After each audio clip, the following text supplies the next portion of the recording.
상림인 여러분 안녕하십니까? 요즘 학우분들의 눈 어떠신가요? 매일 스마트폰 들여다보랴, 환한 조명 아래 하루 종일 수업 들으랴. 눈의 피로가 하루가 다르게 쌓여갈 것 같은데요. 요즘 날씨도 좋고 선선하니 캠퍼스나 동천을 거닐기 좋은 날씨입니다. 점심시간이나 공강시간에 짬을 내어 바깥으로 나와보시는 건 어떨까요? 눈의 피로를 푸는데 도움이 될 것 같습니다. 10월 셋째 주 SUB 뉴스 지금 시작합니다. 어느새 나무들도 가을 옷으로 갈아입었는데요. 쌀쌀해진 날씨 탓에 몸은 움츠러들지만 이번 주 순천은 다양한 축제로 가득합니다. 올해로 32회를 맞은 팔마 문화제와 가을의 멋을 잔뜩 담은 순천만 갈대축제, 그리고 우리 대학에서 열리는 인도 영화제까지 이번 주 다양한 축제 소식을 김지혜 기자가 담아보았습니다. 풍성한 가을을 맞은 10월, 순천에선 다양한 축제가 열립니다. 가장 먼저 16일 우리대학 우석홀에선 인도 영화 축제가 개막했습니다. 비시누 프라카시 주한 인도 대사의 다시 부상하는 인도, 그리고 한국과의 관계를 주제로 한 특강으로 개막의 시작을 알렸습니다. 이후인 오후 4시부터 개막작으로 영화 블랙을 상영했습니다. 이번 축제는 순천시와 여수시, 광양시가 주최하고 우리대학과 전남영상위원회가 주관했습니다. 이후 17일부터 19일까지 조례호수 도서관에서는 인도 영화 5편을 무료로 상영할 예정입니다. 한편 문화의 거리에선 제20회 순천시민의 날 행사와 제32회 팔마문화제가 열립니다. 흥겨운 국악 한마당으로 축제의 막을 열 이번 행사는 크게 4곳에서 나뉘어 진행됩니다. 주 무대인 한옥글방에선 한시 백일장과 거리 공연이 열리고 청소년 수련관 광장에선 다양한 작품전이 열릴 예정입니다. 이외에도 먹거리 장터와 다양한 체험 행사가 준비되어 있습니다. 순천만 정원에선 오는 19일까지 순천만 갈대축제가 열립니다. 첫날인 17일 순천만 정원 주 무대 개막식을 시작으로 18일에는 우리대학 운동장에서 출발 드림팀 촬영이 있을 예정입니다. 청명한 하늘 아래 열리는 다양한 축제가 가을의 풍성함을 더해주는 듯합니다.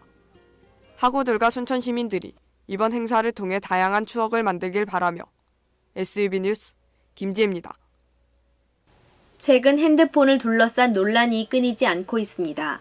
정부 차원의 검열을 피하기 위한 사이버 망명에서 기업 배불리기란 비난을 받는 단통법 시행까지 이런 현안에 대해 학우들은 어떻게 생각하는지 저희 SUB가 직접 나가보았습니다. 취재 광민우 기자입니다.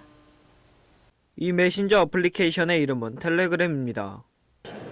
러시아 당국의 검열을 피하기 위해 경영자 파벨 두로프가 제작한 메신저입니다. 빠르고 안전한 메신저를 지향하는 텔레그램은 지난 9월 불거진 카카오톡 검열 논란에 힘입어 지난주 기준 국내 가입자 150만 명을 돌파했습니다. 일명 사이버 망명이라 불리는 이런 현상에 학우들은 어떻게 생각하는지 직접 들어보았습니다. 이것은 국민들이 좀 잘 알아야 될 것 같다고 생각하고요. 정부가 국민의 이런 권리를 침해하는 것이 아닌가 저는 이렇게 생각이 드네요. 예. 근데 제 생각에는 카카오톡을 사용할 때 이렇게 정부에서 관여할 만한 그런 중요한 말들을 오가지 않기 때문에 공개해도 딱히 상관없다고 저는 생각합니다.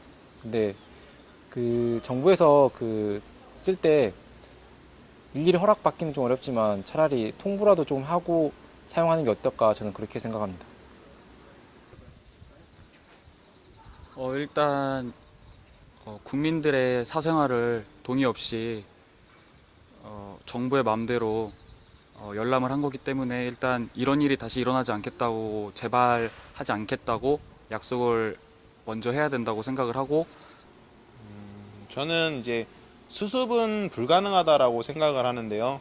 여러 가지 방법을 써도 기본적으로 사전에 우리는 고객들의 동의 없이 가져갈 수 있다라는 걸 증명해버린 상태라서 어떤 제도적인 장치나 혹은 법적인 거를 마련을 해도 그들이 법을 깨고 다시 필요하다면 가져갈 수 있고 해서 새로운 프로그램이 나오지 않는 한 카카오톡에 대한 신뢰는 다시 이제 올라갈 수 없다라고 생각합니다. 저는. 10월 1일부로 시행된 단말기 유통구조 개선법, 일명 단통법이 큰 논란이 되고 있습니다. 승했다. 정부는 통신사들의 무분별한 보조금 경쟁을 막기 위해 시행한 법률이라고 밝혔지만 소비자가 아닌 통신사와 제조업체를 위한 법률이란 목소리는 끊이지 않고 있습니다. 통신사 측에서는 좋은 방식이지만 앞으로 핸드폰을 싸게 살 수 없는 서민들의 입장에서 불공평한 것 같고 기업과 통신사만을 위한 생각하는 법이 아닌가 생각이 듭니다. 네, 저는 그 핸드폰을 싸게 사든지 비싸게 사든지 누군 손해보고 누군 이익받고 이런 불공평한 것보다는 다 같이 같은 가격으로 똑같이 사는 게 좀 형평성에 맞지 않나 그렇게 저는 생각하고 있습니다. 지금까지 SB 뉴스 광민우입니다.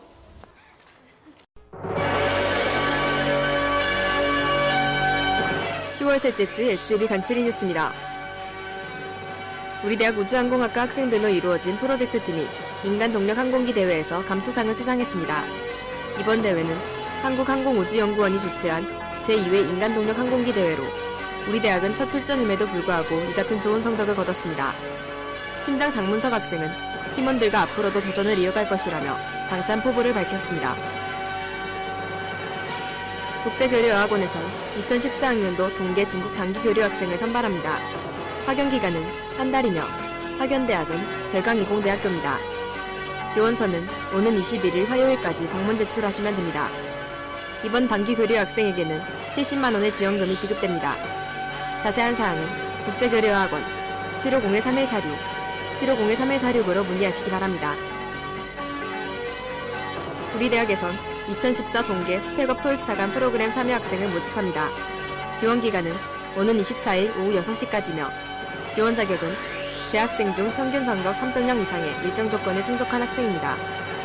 자세한 지원 자격은 우리 대학 홈페이지 공지사항에서 확인하실 수 있으며 국제교류어학원에 직접 방문하시거나 인터넷 접수도 가능합니다. 자세한 사항은 750-3932, 750-3932로 문의 바랍니다. 우리 대학 창업보육센터에선 예비 창업 동아리를 모집합니다. 재학생이라면 누구나 지원 가능하며 회원수 3인 이상의 지도교수의 사전 확인이 있으면 신청할 수 있습니다. 신청 기간은 오는 17일까지며 대학 홈페이지 공지사항에서 신청서를 다운받아 작성하시면 됩니다. 자세한 사항은 창업보육센터 750-3850, 750-3850으로 문의하시기 바랍니다. SB 뉴스 박가람입니다.